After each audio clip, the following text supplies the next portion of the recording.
Na'udzubillahi minasyaitonirrajim. Bismillahirrahmanirrahim. Assalamualaikum warahmatullahi wabarakatuh.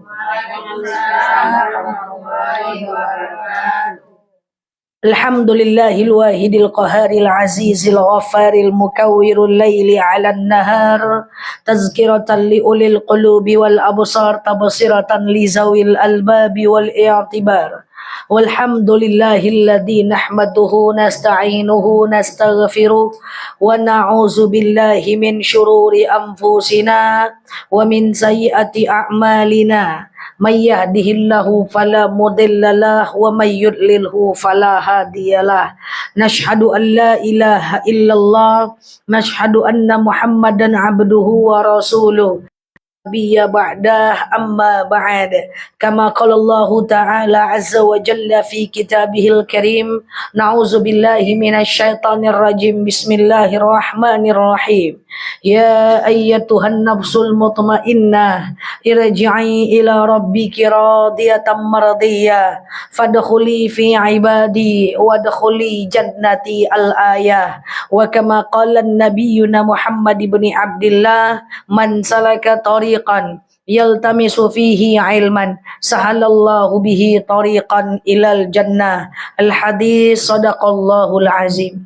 Ibu-ibu yang saya sayangi karena Allah, jamaah Nurul Mawaddah, sebelumnya saya ucapkan minal aidin wal faidin, mohon maaf lahir dan batin. Alhamdulillah, semoga bertemu kita dengan bulan Syawal ini, dosa-dosa antara kita, ya amin. Entah apa yang diaminkan, belum lagi selesai ya kan.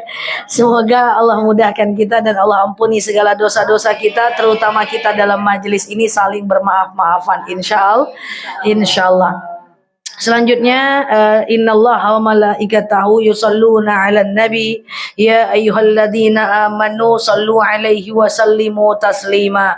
Salawat salam kita hadiahkan kepada baginda Rasulullah sallallahu alaihi wasallam dengan lafaz Allahumma salli 'ala Muhammad wa 'ala ali Muhammad. Ibu-ibu semua sehat? Alhamdulillah. Jadi selama kita libur kemarin, terakhir kita libur ya, enggak ya? Oh enggak ya, iyalah terakhir kita libur kan, ya memang menjelang Ramadan ya, menjelang Syawal kita memang libur ya. Setelah tutup kajian kemarin berarti ada lebih kurang 2 minggu, 3 minggu ya.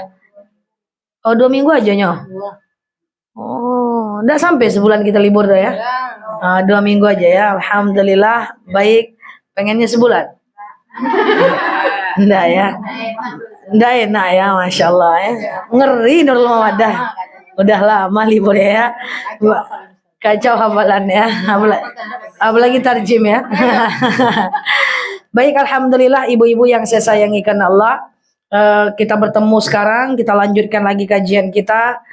Semoga Allah pertemukan kita ya dengan Ramadan tahun depan. Kalau Nurul Mawaddah ini udah banyak betul ilmunya nih, ketemu sama saya tiap minggu. Katakan ada 4 minggu Bude dalam sebulan. Ya kan, 4 minggu sebulan kan? Kali 12 bulan. Berarti 48 minggu. Berarti 48 judul. Kali sudah umurnya udah berapa Nurul Mawaddah? Mau 3. Udah mau 3 tahun. Udah 100 judul dah. 12 lah. Ramadan kan. Oh, iya kadang-kadang lu numpang lewat ilmu ya. Sering numpang lewat, nggak apa-apa ya. Kita ulang-ulang ya. Saya memuji dia merendah di belakang ya, Masya Allah ya. Baik ibu-ibu yang saya sayangi kan Allah, banyak perubahan ya, Masya Allah. Memang belajar tulul waqt, butuh waktu yang sangat panjang. Ya, pelan-pelan ya, pelan-pelan. Makanya setiap perubahan tuh nggak bisa instan. Kalau instan dia cepat berhentinya. Makanya diulang-ulang. Siap Pak Polisi? Ulang-ulang.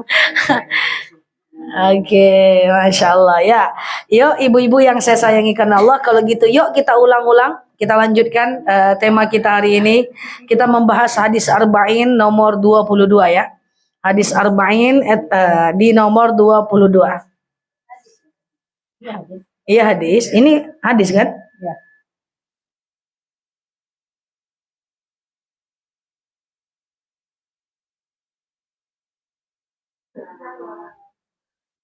Hadis nomor 22 ya. Baik, kita akan membahas bab hadis arba'in nomor 22 ini di dalam kitab Imam Nawawi ya. Ibu-ibu yang saya sayangikan Allah, kita jelaskan. Jadi asal muasal turunnya hadis ini adalah ketika seorang sahabat bertanya kepada Rasulullah. Ya, jadi ada seorang laki-laki bertanya kepada Rasulullah Shallallahu Alaihi Wasallam. Seorang sahabat itu bertanya, ya Rasulullah, idza sholaitul maktubat, ketika aku melaksanakan sholat wajib, kan gitu bunyinya. Mau catat atau lanjut? Oh, catat. Ya adalah balik gigi dua lagi. Idza sholaitul maktubat, bahasa Indonesianya, jika aku melakukan sholat 5 waktu,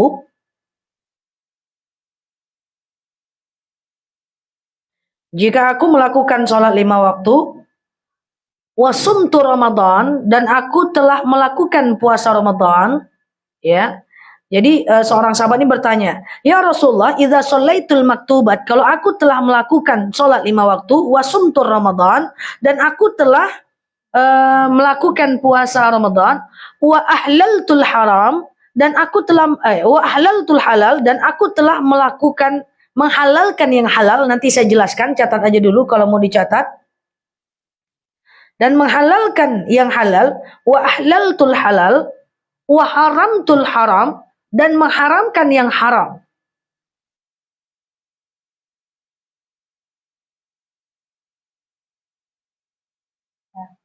Dah?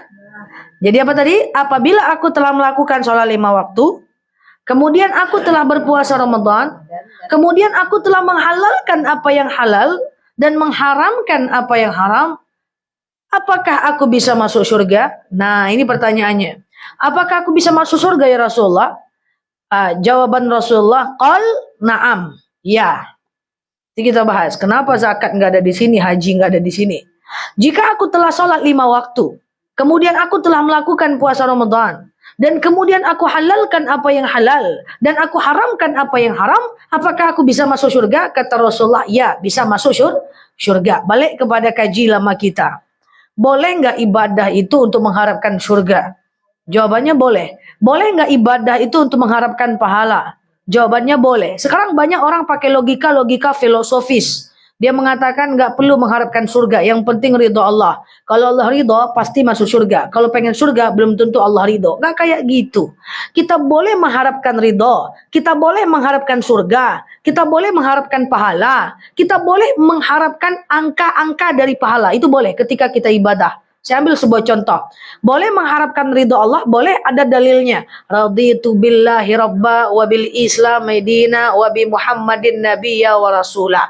Boleh kita ibadah mengharap ridho Allah. Ridho itu adalah verifikasi dari Allah. Allah meridhoi kita. Allah memverifikasi kita. Allah mencintai kita. Itu maksudnya. Tapi sekarang ridho itu kan nggak kebayang. Maka kadang-kadang tuh Bu, kita cuman membayangkan surga. Karena dalam Al-Quran banyak ayat tentang surga. Misalnya al-jannatu tajri min tahtihal anhar. Surga itu di bawahnya bagaikan sungai-sungai yang mengalir.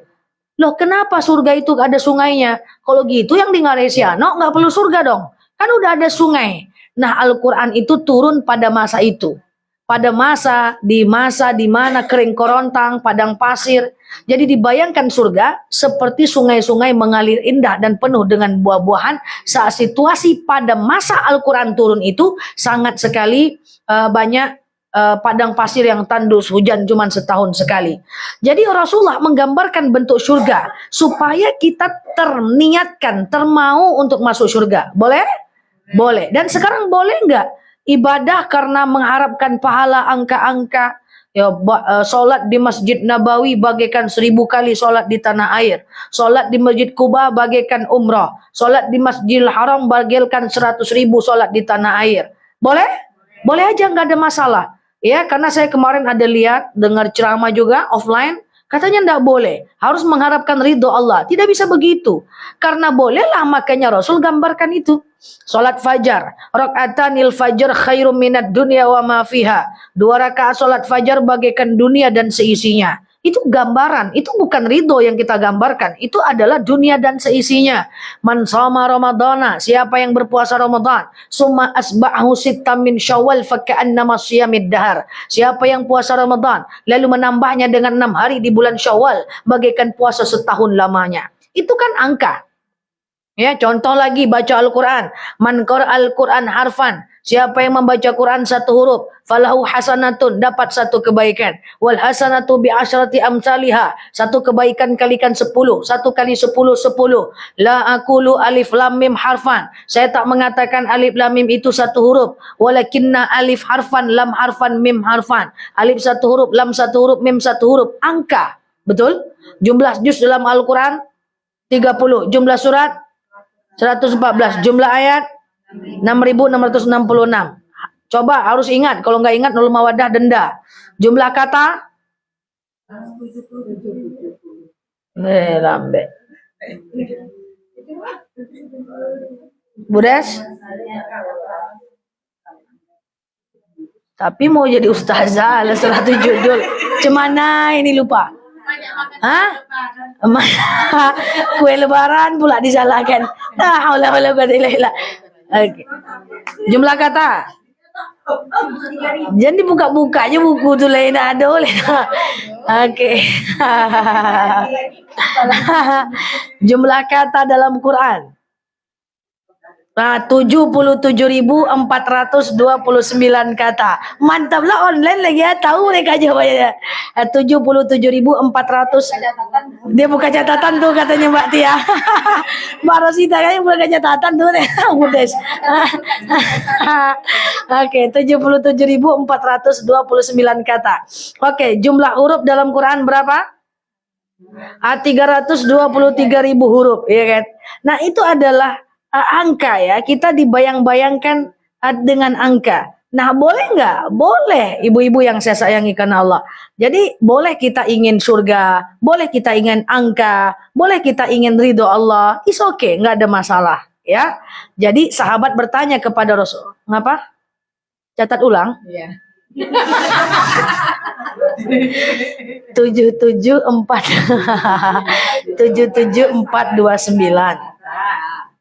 kata huruf 323000.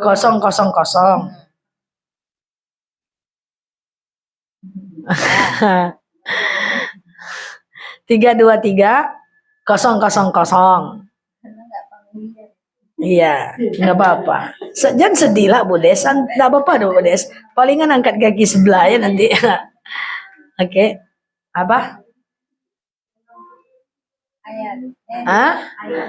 Oke, 30 juz. Dah. 114 surat. Dah.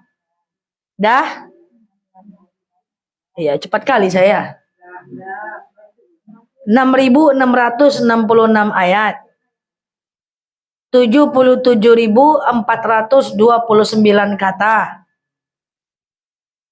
323.000 huruf. Ya. Walaupun tetap ada perbedaan pendapat dengan ayat.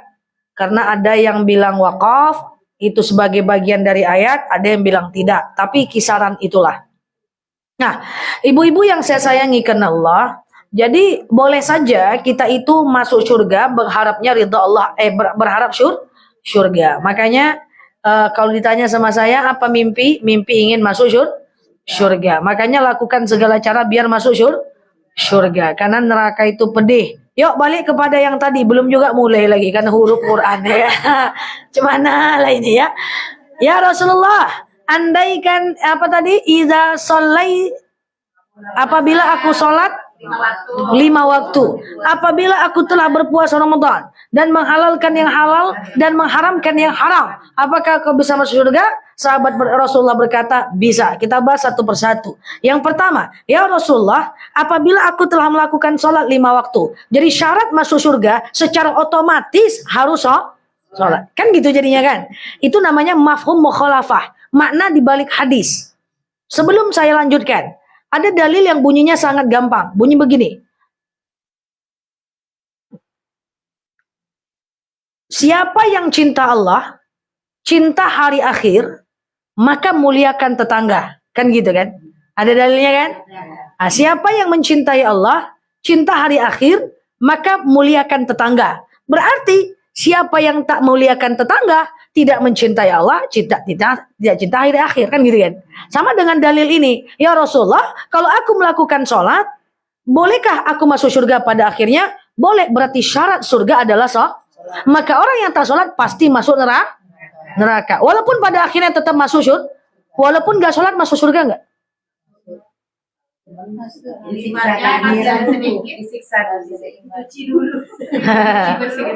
Oke. Selagi dia Islam, menurut ajaran agama Islam, walaupun dia nggak sholat, dia bisa masuk surga. Kecuali dia murtad. Kalau murtad menurut agama Islam kekal selama-lamanya di dalam neraka. Jadi dia bisa masuk surga, cuma dicuci dulu dia. 1 hari di neraka, berapa tahun di dunia? Lupa lu lah, Ibu Des. Nggak. Saya ulang ya. Masih ingat nggak? Neraka itu terdiri dari 3 bagian. Masih ingat? Nah, ulanglah lagi. Neraka itu terdiri dari 3 bagian. Yang pertama adalah pintu neraka. Ya, di pintu neraka ini satu-satunya orang yang berada di pintu neraka adalah Abu Thalib, paman Rasulullah. Meninggal dalam keadaan kafir tapi sayang dengan Rasulullah. Nah, berapa siksa di neraka ini? Dipasang trompa mendidih ubun-ubunnya. Itu di pintu aja. Itu di pintu Bude, nggak masuk Bude. Di pintu neraka dipasang trompa mendidih ubun-ubun kita. Itu di pintu neraka. Yang kedua adalah di dalam api neraka. Siapa orang yang berada dalam api neraka? Orang yang berada dalam api neraka adalah orang Islam yang berdosa. Yang tak sholat tadi dalam api neraka. Yang tak puasa dalam api neraka. Ya. Kemudian yang ketiga adalah kerak-keraknya api neraka. Siapa orang yang berada di keraknya api neraka? Yaitu orang yang zina belum bertaubat, orang yang syirik. Bagaimana kondisi berada di kerak-keraknya api neraka? Itu berada dengan Abu Lahab. Ya, bersama istrinya Abu Lahab. Tabbat syada Abi Lahab wa tab. Artinya binasalah kedua tangan Abu Lahab. Ma'aghna anhu malhu wa ma kasab. Tidak ada baginya harta yang telah dia usahakan. Saya selana roza talhab. Artinya terjem. Dia akan dimasukkan ke dalam api neraka. Apinya bergejolak. Wa mra'atu hammalatul hatab. Dan istrinya mengambil kayu api, memikul di pundaknya dan membakar dirinya sendiri. Fiji diha hablum mim masad. Dia ambil kayu api, dia ikat dengan lehernya, dia bakar dirinya sendiri. Itu di kerak-keraknya api neraka. 1 detik di neraka 48 tahun di dunia. 1 hari di neraka 1000 tahun di dunia. Maka jangan pernah berpikir masuk neraka. Berpikirlah masuk surga tanpa hisab. Ya, jadi syarat kenapa? 1 detik di neraka, 48 tahun di dunia. 1 hari di neraka, 1000 tahun di dunia. Dia nggak sholat orangnya. Dia sama orang tuanya dia sopan santun, sering bersedekah, nggak kucing-kucing. Itu kesudahannya kayak mana tidak kira orang? Oke, Ustazah, ada orang nggak sholat. Lalu kemudian tapi dia bakti sama orang tua. Dia ngasih makan kucing-kucing, dia baik, dia sedekah. Bu, dia tetap masuk neraka, Bu, atas dosa tak sholatnya, Bu. Kan nanti di akhirat tuh kita ada yaumul mizan, Bu, hari pertimbangan, atau yaumul hisab, hari perhitungan. Yang dihisab awal itu adalah sholat kita.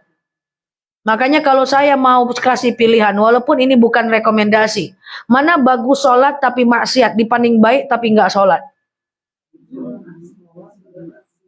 Kaima? Kalau nih ya, kan katanya gini, aqimus shalah inna sholata tanha 'anil fasya'i wal munkar. Dirikan salat, sesungguhnya salat menghindarkan kita dari perbuatan keji dan mungkar. Terhindar dari perbuatan keji dan mungkar itu kan efek. Efek itu kan bisa dirasakan atau tidak? Itu kan ilat hukum dalam bahasa fikih. Bisa dirasakan atau bisa tidak. Sekarang ada orang sholat tapi masih maksiat. Tapi ada orang yang baik, tak pernah nyakitin orang tapi dia nggak sholat. Mana bagus? Tayo tanda. Lebih baik dia sholat tapi masih maksiat. Karena soal kemaksiatan itu adalah proses perubahan terus-menerus. Al-insan fi mahallil khata' wan nisyan, manusia tempat salah dan lupa. Ini ada orang sholat tapi masih gosip, masih mending dibanding orang baik tapi dia tidak sholat. Karena sholat adalah tiang agama dan sholat adalah salah satu syarat untuk masuk ke dalam surga. Jadi jangan dihina-hina orang nggak sholat. Percuma kau sholatnya, bentukmu kayak gitu juga. Jangan dilawan, bentuk kau emang kenapa? Jangan dilawan pula ya kan. Ah ya udah, saya aja sholat masih kayak gini, apalagi tahu tak sholat. Jangan pula kayak gitu. Tapi maksudnya gitulah ya kan. Nah, jadi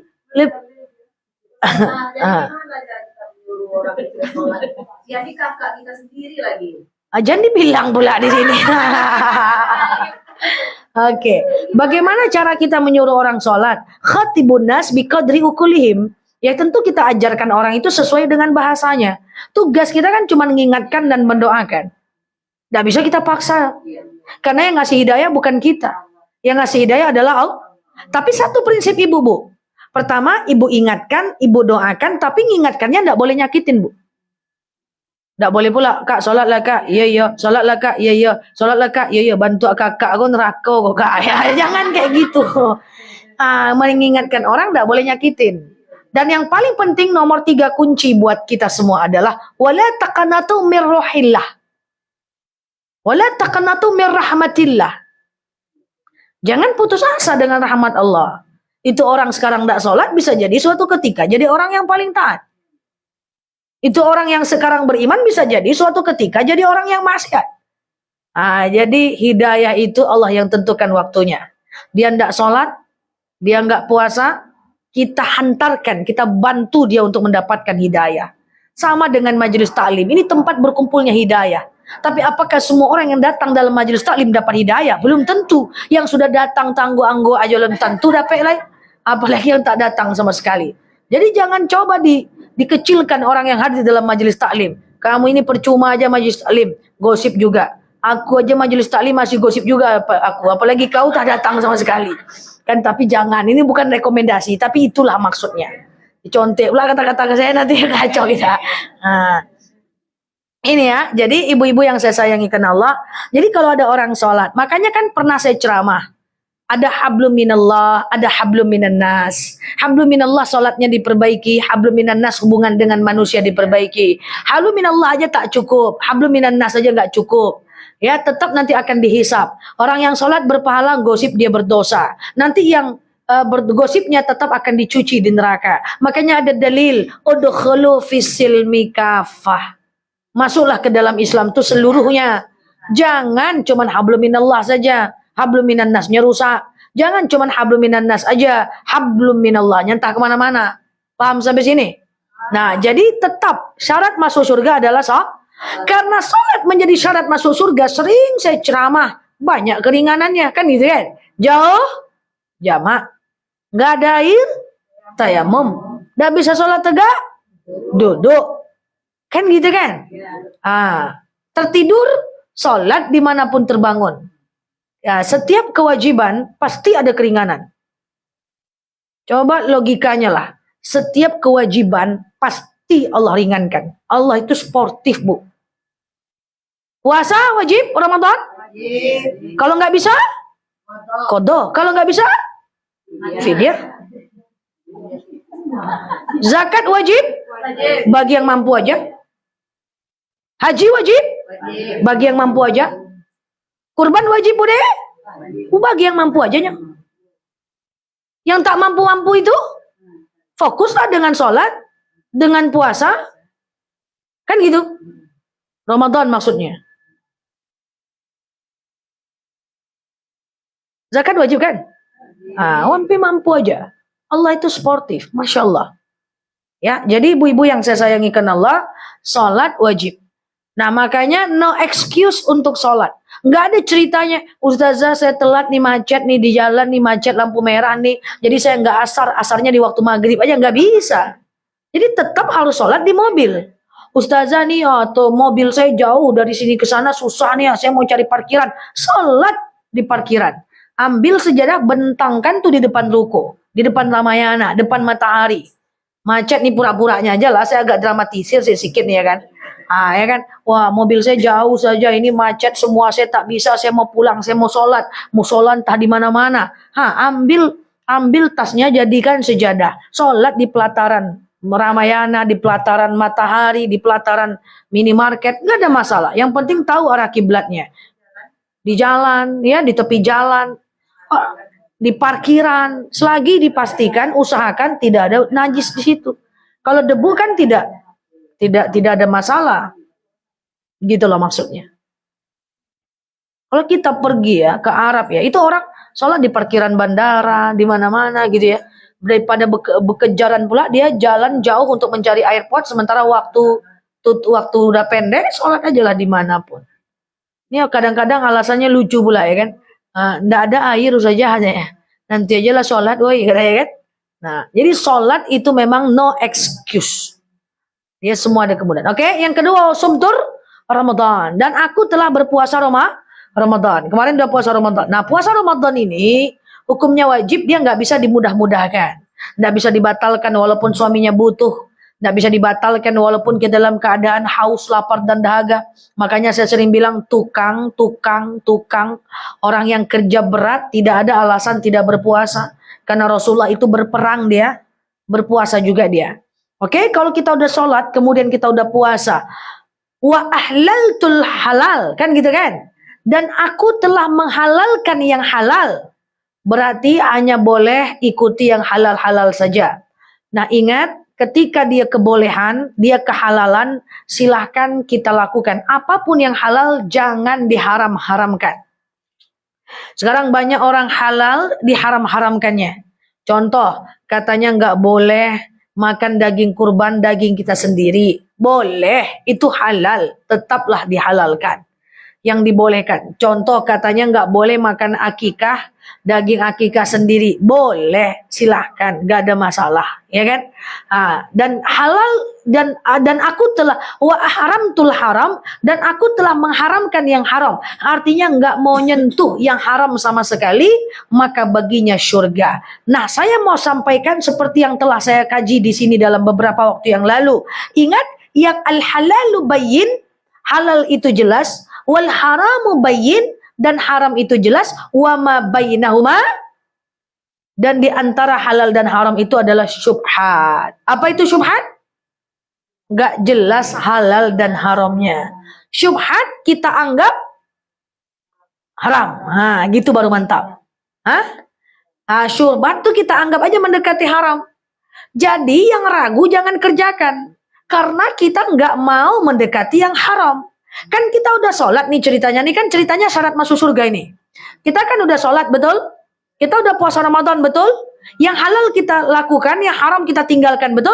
Tapi kadang-kadang dalam kehidupan ini ada yang diantara keduanya. Bingung kita ini. Ini halal atau haram? Halal atau haram? Maka perintah dari Rasulullah adalah tinggalkan yang syubhat. Apa contoh syubhat? Saya sering sekali mendapatkan pertanyaan-pertanyaan yang syubhat, yang diragukan. Ustazah, boleh nggak saya makan di rumah teman saya yang pelihara guguk dan guguknya masuk ke rumah? Itu kan nggak jelas. Lebih baik jangan, kan gitu. Paham nggak maksud saya ini? Ustazah, saya punya teman non-muslim. Dia bilang dia tidak makan bab 1.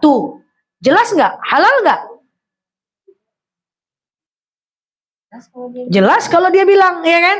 Ayolah makan di rumahku. Aku nggak makan yang haram kok. Menurut kalian aku nggak makan bab 1 kok. Boleh makan? Boleh. Jelas itu halal. Yuk makan di rumahku. Tapi aku makan bab 1. Haram? Haram. Yuk makan di rumahku yuk. Tapi dia nggak ngomong apa-apa. Dan kita nggak tahu nih dia masak itu atau tidak, makan itu atau enggak. Lebih baik jangan makan. Kan gitu maksudnya. Paham atau bingung? Yang ragu itu tinggalkan. Apapun itu. Asik meragu aja 24 jam. Contohnya lagi. Yang ragu tinggalkan. Banyak lah, ya kan. yang syubhat. Nah, kalau syubhat itu jangan pakai tapi Bu ya. Tapi Zah, tapi kan gini Zah.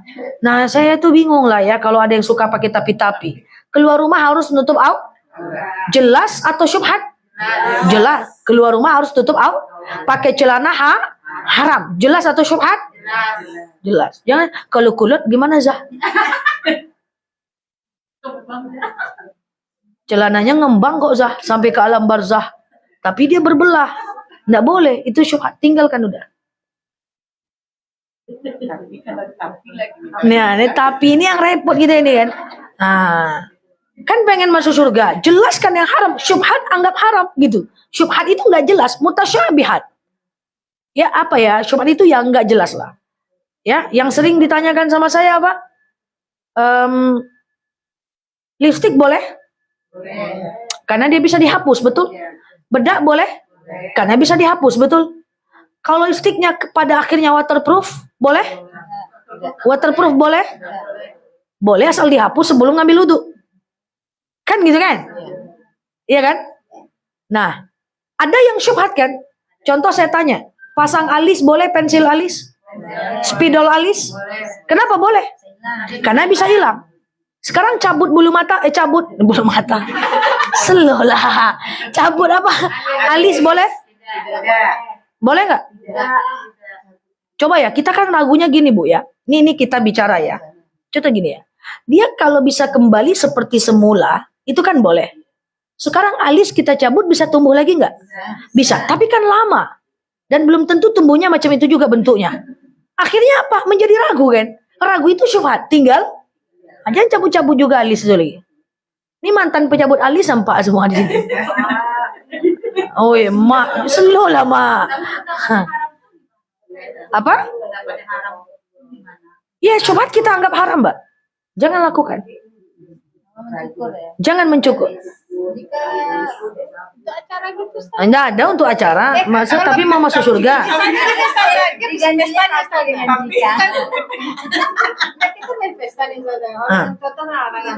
yang mau jadi pengantin pasti ada cukurnya. Enggak ada dong. Bisa enggak? Itu makanya guna kita belajar. Bisa enggak? Nah, itu kan, ini kan tapi kan? Tapi enggak? Oh jika. Iya kan gitu. Ini berat bagi kita yang belum siap. Tapi kalau kita udah siap, fix kita pengen masuk surga, ini jadi mudah. Nggak mungkin peraturan yang Allah ciptakan itu kita nggak mampu kerjakan. Demi Allah. Setiap yang haram pasti kita mampu tinggalkan. Setiap yang halal pasti kita mampu kerjakan. Lah kenapa Ustazah ngomong pasti? Nggak mungkin loh. Yang paling tahu tentang hukum Allah. Yang menciptakan kita Allah. Yang menciptakan hukum sesuai dengan kita Allah. Nggak mungkin Allah larang yang kita nggak mampu. Nggak mampu doh ya Allah. Nggak mungkin itu. Makanya kalau ada teman-teman saya yang mau nutup aurat, dia bilang nantilah dulu kalau aku mampu. Kamu bukan nggak mau. Kamu bukan nggak mampu, tapi kamu nggak mau aja. Mana mungkin? La yukallifullah nafsan illa usaha. Allah tak akan mungkin membebankan kita yang tidak mampu kita lakukan. Maka setiap perintah pasti bisa kita kerjakan. Jangan berzina, pasti kita bisa tinggalkan. Jangan riba, pasti kita bisa tinggalkan. Nggak ada, dia anakku udah 10, saya harus punya mobil. Tanpa mobil, hidup juga. Kok semangat kali bilang betulnya? Nggak bisa aku ninggalkan riba, pasti bisa, cuman nggak mau aja. Mana mungkin yang Allah larang kita nggak bisa tinggalkan? Nggak mungkin itu. Sifat mustahil bagi Allah adalah zalim kepada hambanya. Tutup aurat, nggak bisa, Zah, panas. Aku jual lotek saja. Nggak bisa aku, Ustazah iyalah. Naik mobil, turun mobil, masuk masjid ber-AC. Aku nih jualan lontong lotek saja, nggak talok doh saja, ngek. Mana mungkin perintah itu kita nggak mampu kerjakan. Pasti setiap perintah itu kita bisa kerjakan. Jangan marah-marah saya. Iya juga ya. Saya nggak marah, lagi mengamuk aja sedikit. Nah ini loh maksud saya. Paham ya? Nah, coba lagi apa yang syubhat? Yang ragu. Apa contohnya?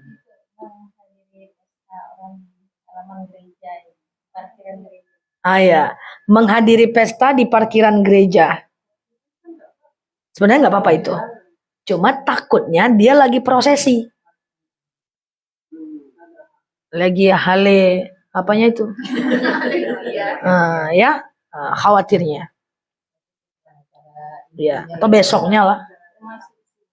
Ada sih aulanya di luar gereja. Kan di luar. Oh, dia di aula. Oh, di parkiran masih bisa. Cuman yang syubhatnya itu adalah prosesinya itu loh. Kita ragu. Dia jangan-jangan lagi prosesikan. Pokoknya gitulah Bu. Yang syubhat tinggalkan. Ragukan. Tinggalkan. Behel. Berubah bentuk nggak? Giginya berubah nggak? Permanen nggak berubahnya? Itu nggak bisa dikerjakan. Kecuali itu saran dokter. Pak, kata dokter, Bapak ini harus pakai behel. Kalau Bapak nggak pakai behel, nanti giginya kampanye. Satu akan nusuk ke sini, nanti jadi luka. Satu akan nusuk ke tenggorokan, jadi luka. Supaya mengatasi itu semua dan demi kenyamanan bersama, maka Bapak pakai behel. Nah itu jadinya boleh.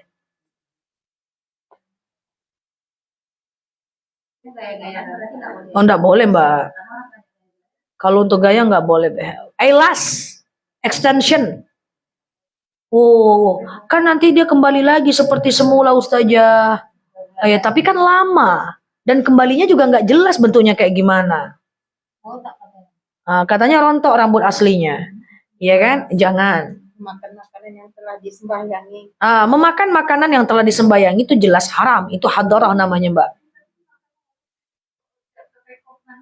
Itu jelas. Itu hadarah. Itu udah diibadahi. Udah ada kepercayaan dalam makanan itu, nggak boleh lagi. Itu bukan syubhat. Itu jelas haram. Nah itu nggak boleh. Iya.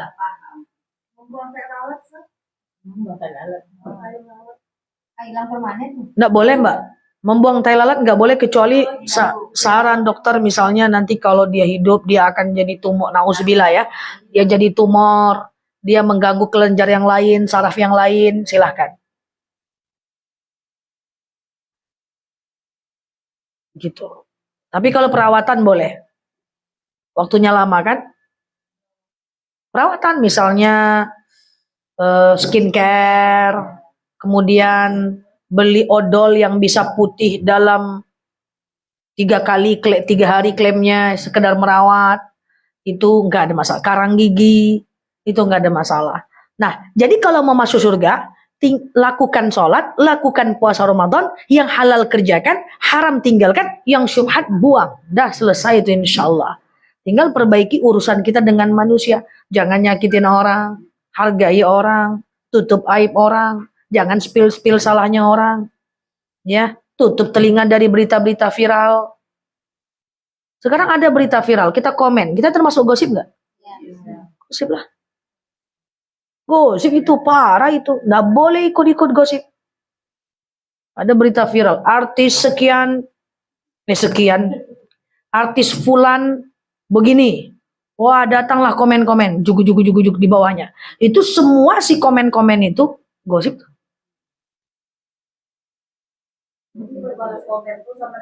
Iya, apa komen yang dibalas?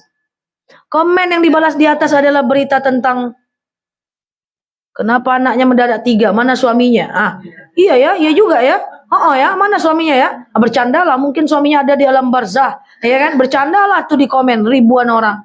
Itu bergosip semua, tak boleh itu. Kalau baca aja nggak ada komen nggak apa-apa. Makanya saya bilang keburukan yang dalam hati tidak jadi dosa. Jadi kalau mau gosip dalam hati lah. Jangan lucu-lucu gosip, kalau lucu tetap gosip besti. Ya kecuali kita komen yang baik-baik. Kalau yang baik-baik gas lah. Oh kita cuma menikmati. Oh boleh asal jangan terangguk ya. Saya baca komen gosip tuh Ustazah, tidak saya balas, tapi saya cuman ngangguk aja, ya kan? Kalau ngangguk aja tetap gosip, nggak boleh. Nggak usah ya, nggak usah. Tapi kalau komennya baik-baik bagus ya. Kan gosip itu menceritakan yang buruk, menceritakan yang baik adalah bagus. Menceritakan yang baik. Smoting itu apa? Smoting itu apa? Oh, luruskan rambut. Balik lagi ya? Oh, lama. Baliknya seperti semula nggak? Aduh, ragu mbak. Udahlah, nggak usah smoting lah. Khawatir kita itu.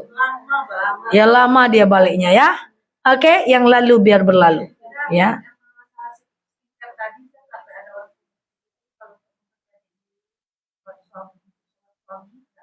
Nggak boleh. Perawatan boleh. Tapi yang sifatnya cepat berubah dan lama, itu nggak boleh. Ada kan yang jadi kunci. Itu nggak boleh, jelas nggak boleh mbak. Ini bukan operasi. Ya kan berubah mbak. Iya. Ininya jadi nambah 1 senti, lebih lonjong 2 senti. Itu nggak boleh. Jadi sudah diikuti minum obat pemutih kan? Coba dengan bid'ah apa? Nggak boleh. Nggak boleh. Kalau mau putih, pakai aja skincare, jaga wudhu 24 jam setiap bakteri rontok. Wudhu itu kan menjatuhkan bakteri. Coba kalau orang nggak sholat, dia cuci mukanya 2 kali sehari. Nggak usah bicara pahala dulu lah. Orang nggak sholat, cuci mukanya 2 kali sehari. Dibanding orang sholat, cuci mukanya 5 kali sehari. Nggak usah ngomong, kita nggak usah bicara ibadah dulu deh. Yang jelas pasti lebih bersih muka orang yang sholat 5 kali sehari. Iya. Ini ada mobil, cuci sekali sebulan. Dengan cuci sekali seminggu, beda nggak? Beda. Udah, bakteri pasti jatuh kan. Nantilah dulu pakai yang itu, apa namanya? Itulah. Suntik putih. Oke. Syubhat dengan bid'ah jauh beda ya. Kalau bid'ah itu lain babnya. Kalau syubhat ini hukum kalau bid'ah itu soal ibadah. Oke, nah jadi clear, tinggalkan yang syubhat. Ya, sekarang ada model gigi kelinci, ya, kikir, tinggalkan yang syubhat. Ustazah saya baru dengar yang lalu biar berlalu. Ke depan kita perbaiki. Ada yang bertanya, dia badannya penuh tatoan, tapi dia takut untuk menghapus tatonya. Ada obat gitu. Itu sahnya nggak sholatnya? Dia tanya wudhunya masih. Ustazah saya tatoan. Usahakan dibersihkan tatonya semampunya. Tidak boleh menyakiti diri. Karena hifzun nafs, menjaga diri itu hukumnya juga wajib. Iya, kalau sakit kan berarti tidak hifzun nafs, tidak menjaga diri kan. Makanya Islam itu ya Allah itu maha baik loh. Allah itu maha baik, tatoan kita bersihkan semampunya. Tapi kalau menyakiti diri kita pula, infeksi pula dibuatnya, abaikan saja, sholat dan yakin Allah akan mengampunkan dosa kita. Innallaha yaghfiru dzunuba jami'a. Cobalah ya, Allah itu ya, udah jahat kita bertaubat, kita diterimanya juga, maaf kita. Hilang tatomu, alhamdulillah, ndak hilang, sholat aja lah. Tapi jangan pula ragu, aku tatoan, enggak sholat ujalah, daripada enggak diterima, mending enggak usah sholat. Nah, berarti ragu dengan Allah. Kalau ragu dengan Allah, berarti tauhidnya bermasalah. Ya. Hah?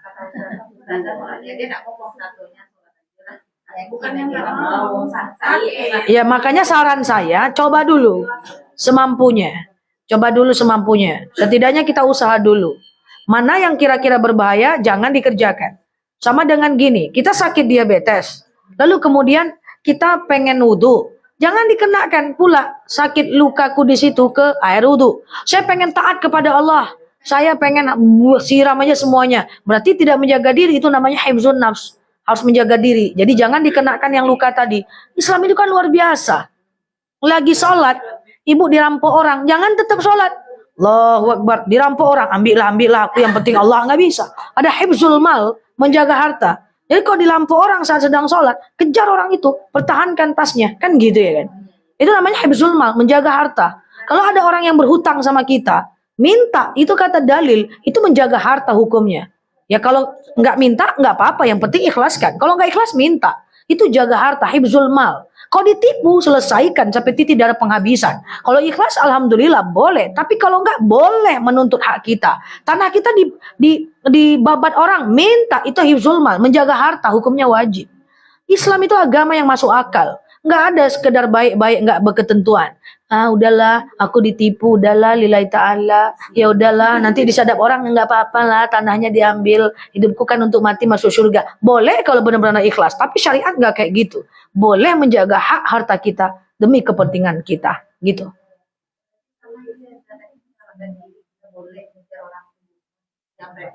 Iya, bahkan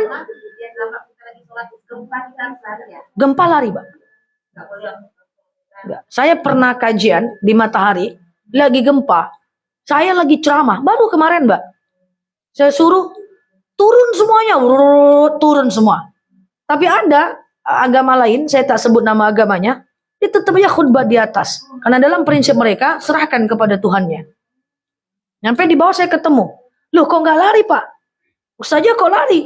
Oh beda. Beda kita dalam hal itu pemahaman kita. Kalau dalam agama Islam, idza azamta fatawakkal 'alallah. Usaha dulu baru tawakal. Kabur dulu baru tawakal. Kalau gempa kabur dulu. Nggak bisa pas gempa saya di situ aja lah. Lillahi ta'ala. Allah yang menanggung nyawa saya. Kalau mati, mati. Kalau enggak. Semua kehendak Allah. Nggak bisa. Kalau dalam agama Islam, idza azamta tawakkal 'alallah. Lari dulu kalau gempa, baru tawakal. Sementara agama lain dia tetap khutbah. Ya ini perbedaan agama saja. Saya tidak bermaksud menselisih agama, mendiskreditkan agama lain. Tapi jelas sekali beda. Oke? Nah, kalau dibegal, dalam agama Islam, membunuh pelaku begal nggak masalah. Kan dalil begitu. Kemarin ada ingat ya di negara kita ada orang begal membunuh pelaku begal masuk penjara kan. Padahal dalam agama Islam boleh kita menyelamatkan diri membunuh pelaku begal. Ada dalilnya Sahih Bukhari Muslim.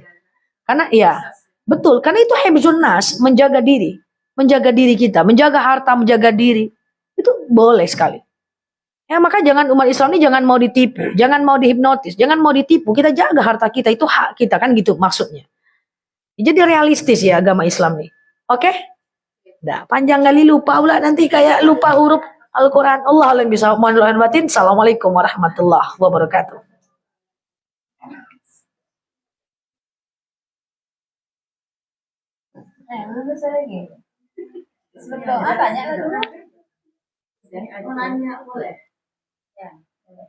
Oh masih ada nanya? Oh, oke boleh.